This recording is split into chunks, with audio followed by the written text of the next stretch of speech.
morning, students. I think in this corona time, everyone is fit and fine.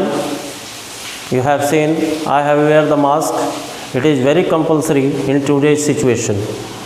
Mask, sanitizer, and at least 1 meter distance between two persons. When you are talking to any person, at least 1 meter distance is required. Okay? So, today we will start class 10th chapter 3, pair of linear equation in two variable. Pair of linear equation in two variable. Before starting it, I want to ask some question to you. You have read in class 9 linear equation, algebraic expression, after it linear equation in one variable and linear equation in two variable. Okay? What is linear equation in two variable? Can you tell me? Linear equation in two variable, any equation is in the form of ax plus by plus c is equal to 0, where a, b, c are real numbers. Okay, and a and b should not be equal to 0. मतलब ax plus by plus c is equal to 0 के form में जो होता है उसे हम कहते हैं linear equation in two variable. यहाँ वेरिएबल x है और y है. ठीक है. उसके बाद से लेसन थर्ड में आपको पढ़ना है, चैप्टर थर्ड में, pair of linear equation in two variable. Pair of linear equation in two variable. It means you have to solve two linear equation. Pair means two linear equation in this chapter. Suppose first I have written ax plus by plus c is equal to 0. Second again ax plus by plus c is equal to 0. Then how can you say this is equation number 1 and this is equation number 2? Both are simultaneously equal to each other. Okay? So we plot the numbers like a1x, b1y, c1, a2x, b2y and c2, where a1, b1, c1 are real numbers and a1 and b1 should not be equal to 0, and a2x plus b2y plus c2 is equal to 0, that a2 and b2 should not be equal to 0, and a2, b2, c2 are real numbers. Okay? So, when you solve this exercise, you have to see two type of presentation. The first one is graphical representation. Graphical representation of linear equation in two variable. Okay? And second is algebraical representation.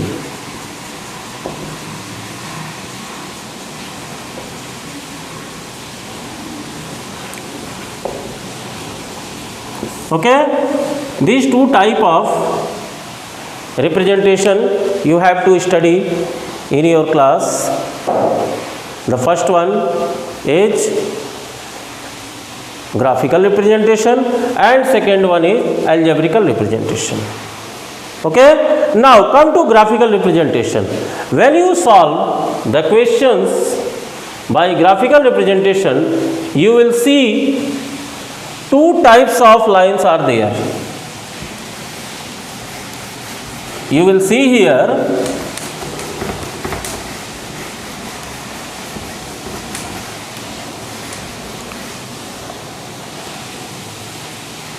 graphical representation. During graphical representation,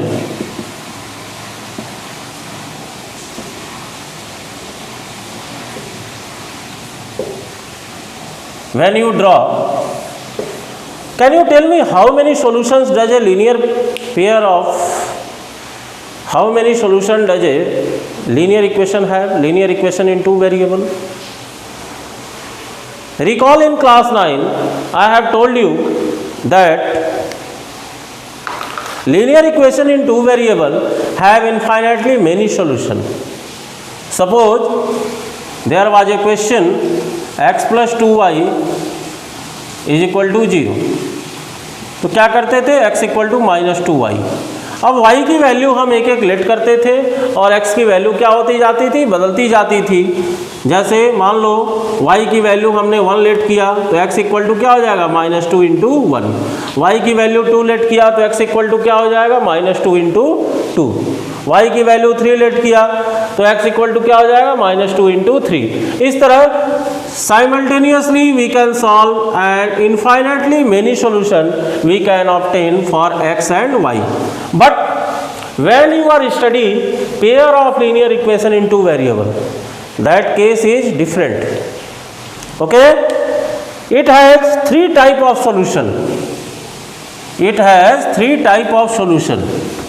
Okay, the first, if you solve a pair of linear equation in two variable, suppose see here 2x plus 3y plus 6 is equal to 0, and here 5x plus 2y plus 12 is equal to 0. Here you can see it is in the form of ax plus by plus c. It is also in the form of ax plus by plus c is equal to 0 is equal to 0. This is the first equation and this is the second equation.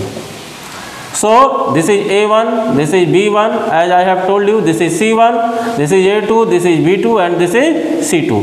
कहने का मतलब है कि दो equation आपके साथ जो भी मिलेंगे तो वेरिएबल के साथ x और y वेरिएबल के साथ जो नंबर्स होंगे वही a1 और b1 होंगे, और c जो कांस्टेंट टर्म होगा या नहीं होगा उसे हम c कहेंगे। c हो भी सकता है, c नहीं भी हो सकता है, लेकिन x और y कंपलसरी रहेगा, दो वेरिएबल जरूर रहेंगे। और उसी के साथ जो दूसरा इक्वेशन होगा उसमें जो नंबर्स होंगे वेरिएबल के साथ, जैसे यहाँ x के साथ 5 है ये a2 है, यहाँ y के साथ 2 है ये b2 है, और यहाँ 12 है ये c2 है। ठीक इसी तरह पहले वाले में x के साथ जो है वो a1 है, y के साथ जो नंबर है वो b1 है, और जो लास्ट है वो c1 है। समझ गए? कभी कभी क्या होता है कि ये इक्वेशन इस फॉर्म में लिखे हुए होते हैं 2x plus 3y is equal to 6। अब इसे आप क्या करोगे, पहले ax plus by plus c is equal to 0 के फॉर्म में करोगे, मतलब इक्वल टू के बाद 0 होना चाहिए। तो ये हो गया 2x प्लस 3y, 6 को इधर लाओगे तो -6 इज इक्वल टू 0। तो यहाँ a कितना हो गया 2 हो गया, b कितना हो गया 3 हो गया, और c कितना हो गया -6 को। x के साथ जो नंबर है, जो कांस्टेंट नंबर है, जो न्यूमरल्स है वो a की वैल्यू होगी, y के साथ जो न्यूमरल है वो b की वैल्यू होगी, और जो कांस्टेंट है वो c की आपकी वैल्यू हो जाएगी। ठीक है, अब देखते हैं आगे। तो मैं बता रहा था pair of linear equation in two variable में दो चीजें होती हैं। The pair of linear equation in two variable is in the form of a1x plus b1y plus c1 is equal to 0, और ये हो जाता है a2x plus b2y plus c2 is equal to 0। फिर मैं रिपीट कर रहा हूँ कि जब भी आप pair of linear equation in two variable कोई स्टैंडर्ड फॉर्म में दिखाओगे तो आपका इक्वल टू के बाद कोई भी नंबर नहीं होना चाहिए। अगर कोई होता है, फिर एक बार एग्जांपल देख लो, जैसे ये 2x minus 3y is equal to 3 है, तो ये हो जाएगा 2x minus 3y minus 3 is equal to 0। ठीक है, तो यहाँ a1 कितना हो गया 2, b1 कितना हो गया 3 है माइनस के साथ तो -3, और c1 कितना हो गया -3। समझ गए? ये आपको ज़रूरत पड़ेगी। तो कहीं भी इक्वेशन सॉल्व करने के पहले अगर स्टैंडर्ड फॉर्म में पूछा जा रहा है तो आपको उसे a1x plus b1y plus c1 के फॉर्म में दिखाना ही पड़ेगा, बिना दिखाए आप उसको सॉल्व नहीं कर सकते। ठीक है, अब आगे देखते हैं ग्राफिकल रिप्रेजेंटेशन। ग्राफिकल रिप्रेजेंटेशन जब भी आप करोगे, इसका मतलब पेयर ऑफ लीनियर इक्वेशन का जब आप ग्राफ ड्रॉ करोगे तो तीन तरह के ग्राफ बनते हैं। देखो ये आपका है, ये आपकी एक्स एक्सिस हो गई, ये माइनस, ये ओरिजिन हो गया, ये वाई और ये वाई माइनस, ठीक है। तो ग्राफ बनाने तो आता ही है सबको। एक इक्वेशन का ग्राफ आप कैसे बनाते हैं, जैसे मान लीजिए यही एक इक्वेशन है 2x minus 3y is equal to 3। Class 9 को रिकॉल करिए तो 2x is equal to 3 plus 3y हो जाता है। तो x इज इक्वल टू क्या हो जाएगा, 3 plus 3y upon 2, 3 plus 3y upon 2। अब इस 3 प्लस 3y अपॉन 2 को जब आप सॉल्व करेंगे तो कैसे सॉल्व करोगे, y की कोई वैल्यू रखोगे, उसके बाद से सपोज करो y की हमने वैल्यू रखी 1, तो y की अगर वैल्यू 1 रख दी तो 3 प्लस 3 इंटू 1 अपॉन 2, तो ये कितना हो गया 3 प्लस 3 अपॉन 2, ये हो गया 6/2 दैट इज 3। मतलब y हमने 1 लेट किया, y हमने 1 लेट किया तो x की वैल्यू कितनी आ गई 3। इसी तरह y की कोई और वैल्यू लेट करेंगे तो x की वैल्यू आएगी। इस तरह 2-3 वैल्यू जब हम लेट कर लेंगे और 2-3 रिप्रेजेंटेशन कर लेंगे, 2-3 वैल्यू जब फाइंड कर लेंगे तो उसके बाद से हम क्या करेंगे, इसका ग्राफ ड्रॉ करेंगे। तो एक इक्वेशन का एक ग्राफ हुआ और दूसरे इक्वेशन का दूसरा ग्राफ, दो ग्राफ बनेंगे क्योंकि ये पेयर ऑफ लीनियर इक्वेशन है। हमेशा याद रखो, pair of linear equation in two variable, a linear equation in two variable have one line, एक स्ट्रेट लाइन उसकी बनती है। लेकिन जब pair of linear equation in two variable pair में होगा, दो लीनियर इक्वेशन होंगे तो दो ग्राफ बनेंगे। समझ गए? Now I have told you that linear equation in two variable, pair of linear equation in two variable, दोनों में बहुत अंतर है। Linear equation in two variable and pair of linear equation in two variable. Pair of linear equation in two variable दो होते हैं, a1x plus b1y plus c1 is equal to 0 के form में होता है फर्स्ट, और दूसरा होता है a2x plus b2y plus c2 is equal to 0। अब देखिए दो एग्जाम्पल हमने आपको लिए, एक एग्जाम्पल लिया pair of linear equation in two variable, पहला हो गया 2x plus 3y is equal to 9 और दूसरा हो गया 4x plus 6y is equal to 18। ठीक है। अब अगर आपको ये बताना हो कि in both the pair of linear equation what is the value of a, b and c, okay, then first you have to change it in the standard form. तो ये क्या हो गया, first one 2x plus 3y minus 9 is equal to 0, okay, and second one 4x plus 6y minus 18 is equal to 0। ये आपका first हो गया और ये आपका सेकेंड हो गया। This is the standard form. अब हमने क्या बताया कि फर्स्ट जो होता है a1x plus b1y plus c1 is equal to 0, तो x के साथ जो नंबर है वो a1 की वैल्यू हो गई, a1 इज इक्वल टू क्या हो गया 2, b1 इज इक्वल टू क्या हो गया 3, c1 इज इक्वल टू क्या हो गया माइनस 9, ओके। ठीक इसी तरह नीचे वाला जो इक्वेशन है उसमें देखिए, ये नीचे वाला इक्वेशन किस फॉर्म में होना चाहिए, a2x plus b2y plus c2 is equal to 0। तो a2 की वैल्यू क्या होगी 4, b2 की वैल्यू क्या होगी, y के साथ क्या है 6, और c2 की वैल्यू क्या होगी माइनस 18। ये याद रखो, a1 b1 c1 और a2 b2 c2, this is the standard form. a1x plus b1y plus c1 is equal to 0 and a2x plus b2y plus c2 is equal to 0। इस चीज़ का ध्यान रखो कि जो भी आप करते हो ये चीज़ें अगर नहीं समझ में आएंगी तो आपका एक्सरसाइज सॉल्व नहीं हो पाएगा। ठीक है, तो इस चीज़ का ध्यान रखो। तो ये a1 b1 c1 और a2 b2 c2 ये आगे आपको बहुत ज़रूरत पड़ेगी, कंपेयर करना पड़ता है कि विच टाइप ऑफ सॉल्यूशन। तो अगर ये a1 b1 c1 और a2 b2 c2 आपको पता हो तो आप बता सकते हैं कि this pair of linear equation have how many solution. ठीक है, तो अब हम इस पे बात करते हैं। ग्राफिकल रिप्रेजेंटेशन की हम बात कर रहे थे, ग्राफिकल रिप्रेजेंटेशन की बात कर रहे थे। तो ग्राफिकल रिप्रेजेंटेशन में आपको क्या करना है, ग्राफिकल रिप्रेजेंटेशन जब भी आप करेंगे तो पहले जैसे कि यही हमने निकाला, ये हमने लिख दिया, आपको स्टैंडर्ड फॉर्म बता दिया कि अगर A1 B1 C1 और A2 B2 C2 आपको पता करना हो तो आपको क्या करना है। अब अगर इसको सॉल्व करना है तो देखिए फर्स्ट इक्वेशन हमारा है 2x + 3y = 9, ठीक है। तो इसको अब अगर हम सॉल्व करेंगे 2x = 9 - 3y, x = क्या हो जाएगा 9 - 3y/2, ठीक है। अब इसकी वैल्यू हम रखेंगे, y की एक एक वैल्यू रखेंगे और x की वैल्यू निकलती जाएगी, ठीक है।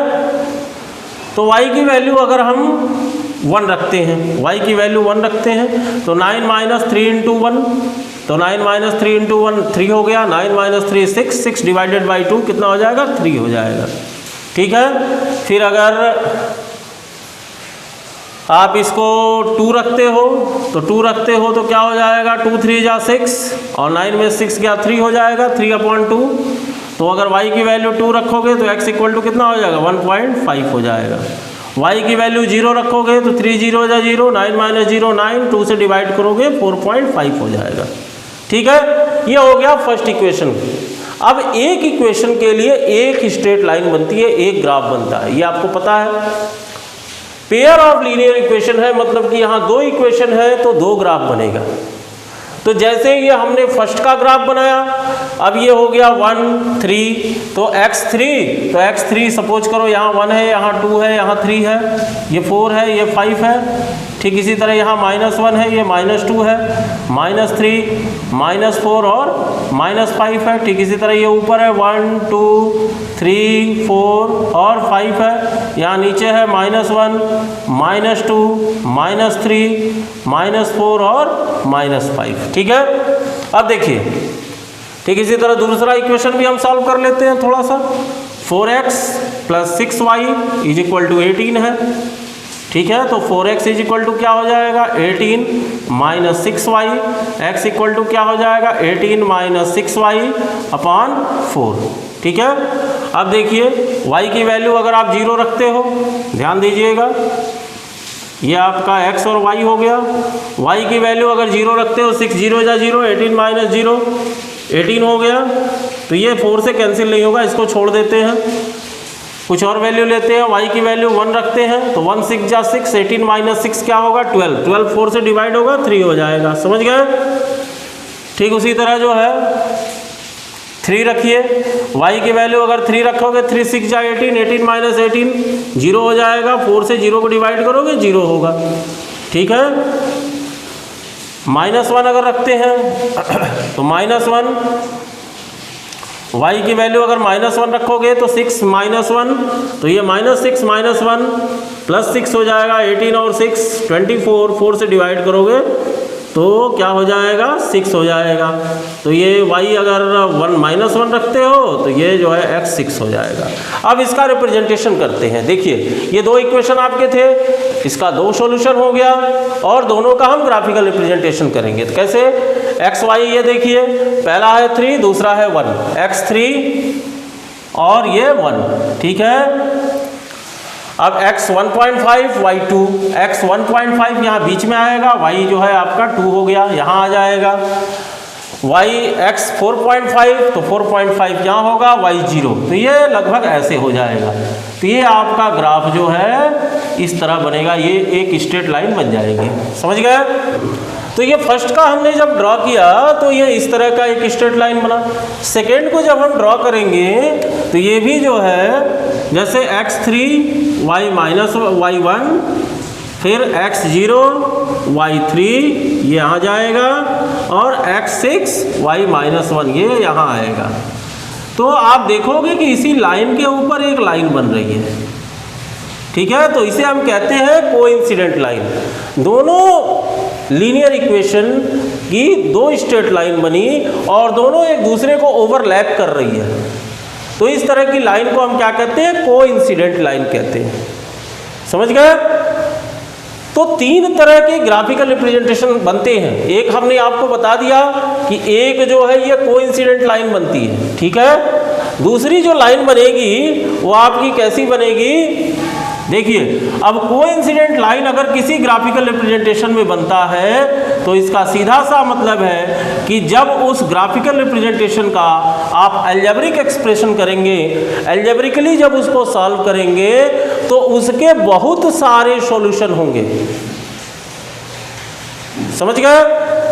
फिर से समझो कि जैसे ये हमने दो को बनाया, एक के ऊपर एक लाइन ये ओवरलैप कर रही है, इसका सीधा सा मतलब है कि जिस जिस पॉइंट पे दोनों लाइन एक दूसरे को टच कर रही हैं वो सारे पॉइंट x और y की वैल्यू होंगे। मान लीजिए इस पॉइंट पे टच कर रही है तो यहाँ से एक परपेंडिकुलर खींचोगे, ये -2 और -5, ये जो है इस पेयर ऑफ लीनियर इक्वेशन का एक सॉल्यूशन हो गया। फिर ये भी एक पॉइंट है, ये भी इस पेयर ऑफ लीनियर इक्वेशन का एक सॉल्यूशन हो गया, -1 और 4। ये भी एक पॉइंट है, ये भी इसका एक सॉल्यूशन हो गया, 1 और 2। फिर ये भी एक पॉइंट है, यहाँ भी एक सॉल्यूशन हो गया, 2 और 1। इसी तरह जो है हर पॉइंट जब एक लाइन दूसरे पे ओवरलैप होगी उसका सीधा सा मतलब है कि the graphical representation of this pair of linear equation is coincident. कौन सी लाइन बनती है? Coincident line. और कोइंसिडेंट लाइन का सीधा सा मतलब होता है कि this graphical representation of pair of linear equation has infinitely many solution। इसका हर पॉइंट एक सॉल्यूशन होगा। अब ये तो आप लोगों को समझ में आ ही गया कि pair of linear equation in two variable, इनका स्टैंडर्ड फॉर्म होता है a1x + b1y + c1 = 0 और दूसरे का होता है a2x + b2y + c2 = 0। पहले इक्वेशन से आप a1 b1 और c1 निकाल सकते हैं और दूसरे से a2 b2 और c2। हम बात कर रहे थे ग्राफिकल रिप्रेजेंटेशन की, तो ग्राफिकल रिप्रेजेंटेशन में मैंने आपको बताया एक एग्जाम्पल जिसमें जो दो पेयर ऑफ लीनियर इक्वेशन आपको दिए गए हैं, दोनों का ग्राफिकल रिप्रेजेंटेशन जब हमने किया तो दोनों की लाइन एक दूसरे को ओवरलैप कर रही है, मतलब एक के ऊपर एक। इसका सीधा सा मतलब है इस तरह की लाइन को हम क्या कहते हैं? Coincident line. ठीक है, coincide line which are coincide with each other. इसका सीधा सा मतलब है कि उस ग्राफिकल रिप्रेजेंटेशन का हर पॉइंट क्या होगा? उस लाइन का हर पॉइंट x और y का सॉल्यूशन होगा। अब देखिए, तो मैंने बताया कि जब ग्राफिकल रिप्रेजेंटेशन हम करते हैं तो तीन तरह की लाइन बनती है। एक इक्वेशन के लिए एक स्ट्रेट लाइन और दूसरे इक्वेशन के लिए दूसरी स्ट्रेट लाइन। लेकिन जब एक क्वेश्चन में आप दोनों पेयर को सॉल्व करोगे, दोनों लीनियर इक्वेशन को सॉल्व करोगे तो दो स्ट्रेट लाइन बनेगी, क्योंकि हमने बताया कि एक लीनियर इक्वेशन के लिए एक लाइन और दूसरे के लिए दूसरी लाइन।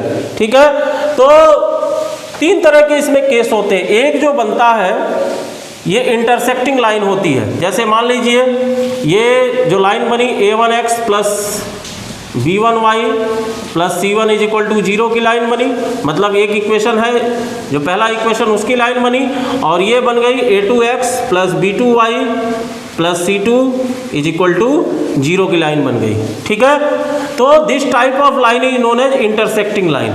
अब ये कितने पॉइंट पे एक दूसरे को कैंसिल कर रही है, इंटरसेक्ट कर रही है? एक पॉइंट पे।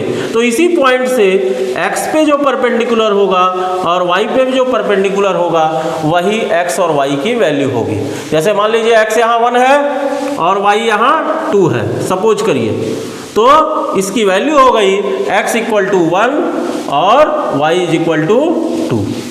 ठीक है, ग्राफिकल रिप्रेजेंटेशन से एक हमने कोइंसिडेंट बता ही दिया, कोइंसिडेंट लाइन। और तीसरा होता है पैरेलल लाइन। देखिए ये parallel line never intersect each other, never meet with each other. ये पहले का हो गया a1x + b1y + c1 = 0 और ये हो गया a2x + b2y + c2 = 0। अब ये दोनों पैरेलल लाइन कभी भी एक दूसरे को इंटरसेक्ट नहीं कर रही हैं, तो इस तरह की लाइन को हम कहते हैं पैरेलल लाइन।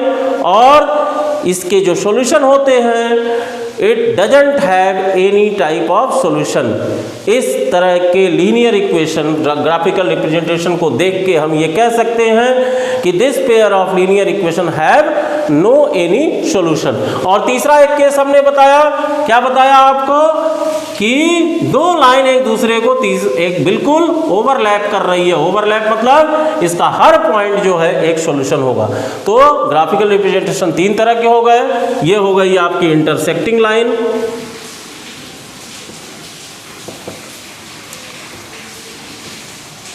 ये हो गई आपकी पैरेलल लाइन, और इस तरह का जो रिप्रेजेंटेशन होता है, ये मान लीजिए x है, ये x डैश है, ये y है, ये ओरिजिन है और ये y डैश है। इस तरह का जो रिप्रेजेंटेशन होता है इसे हम कहते हैं कोइंसिडेंट लाइन। अब तीन तरह के प्रेजेंटेशन हो गए, इंटरसेक्टिंग लाइन, पैरेलल लाइन और कोइंसिडेंट लाइन। इंटरसेक्टिंग लाइन में कितने सॉल्यूशन हैं? One solution. कितने solution? One solution. Parallel line में नो सॉल्यूशन, क्योंकि किसी भी पॉइंट पे इंटरसेक्ट नहीं कर रही है। जितने पॉइंट पे इंटरसेक्ट करेगी उतना सॉल्यूशन बनेगा। इंटरसेक्टिंग लाइन पे एक ही पॉइंट पे दोनों लाइन इंटरसेक्ट कर रही है, तो ये जो है वन सॉल्यूशन हो गया। पैरेलल लाइन में किसी भी पॉइंट पे इंटरसेक्ट नहीं कर रही है, तो इसे हम लिखेंगे नो सॉल्यूशन। और तीसरा जो कंडीशन है वो है कोइंसिडेंट लाइन, जहां दोनों ग्राफिकल रिप्रेजेंटेशन, दोनों इक्वेशन का ग्राफिकल रिप्रेजेंटेशन एक दूसरे को क्या कर रहा है? ओवरलैप कर रहा है, तो इसे हम कोइंसिडेंट लाइन कहते हैं। और ये होता है मेनी सॉल्यूशन। ठीक है, तो ये हो गया हमारा तीनों तरह का ग्राफिकल रिप्रेजेंटेशन। आपको इस वीडियो में ये बताया गया, क्या क्या चीज़ें बताई गई। पहला ये बताया गया कि linear equation, pair of linear equation in two variable के बारे में। It is in the form of a1x plus b1y plus c1 is equal to 0, a2x plus b2y plus c2 is equal to 0। x और y variable के साथ जो numbers होंगे वो a1 b1 की वैल्यू होगी और c1 कांस्टेंट होगा। ठीक इसी तरह x और y दूसरे इक्वेशन में x और y के वेरिएबल के साथ जो नंबर्स होंगे वो आपके a2 और b2 की वैल्यू होगी और c2 जो है कांस्टेंट होगा। उसके बाद हमने बताया कि how many graphical representation does appear of linear equation have. तो हमने बताया, एक एग्जांपल आपको बताया, और 3 type of graphical representation appear of linear equation have. पहला, क्योंकि एक इक्वेशन के लिए एक लाइन बनती है, एक लीनियर इक्वेशन के लिए, तो हम पेयर की बात कर रहे हैं तो हमेशा दो स्ट्रेट लाइन बनेगी। तो पहली कंडीशन बनेगी इंटरसेक्टिंग लाइन। इंटरसेक्टिंग लाइन का मतलब है कि जिस पॉइंट पे इंटरसेक्ट कर रही है वो जो है सॉल्यूशन होता है लीनियर इक्वेशन का, एक्स और वाई का। तो ये इंटरसेक्टिंग लाइन मतलब वन सॉल्यूशन। जहाँ पैरेलल लाइन बनेगी इसका मतलब नो सॉल्यूशन, क्योंकि किसी भी पॉइंट पे इंटरसेक्ट नहीं कर रही है। और तीसरा जो है कोइंसिडेंट लाइन, जो एक के ऊपर एक ओवरलैप कर रही है, इसके हर पॉइंट जो है एक्स और वाई के एक सॉल्यूशन है, तो इसका मतलब हो गया मेनी सॉल्यूशन। अब आपको क्या करना है, इस एक्सरसाइज से रिलेटेड जो भी क्वेश्चन है ये हम अगले वीडियो में बताएंगे। इसको पढ़ के अच्छी तरह समझिए और समझने के बाद इस पे नोट्स प्रिपेयर करिए। Thank you. इसके बाद से क्लास को हम क्लोज करते हैं। ठीक है, हमेशा मास्क पहनिए। उसके बाद से ये देखिए हमारे पास सैनिटाइज़र है, सैनिटाइज़र का यूज करिए। सैनिटाइज़र हमेशा यूज करिए। और उसके बाद से हमेशा अपने दो लोगों के बीच में 1 मीटर की प्रॉपर गैप बनाइए। Okay, thank you.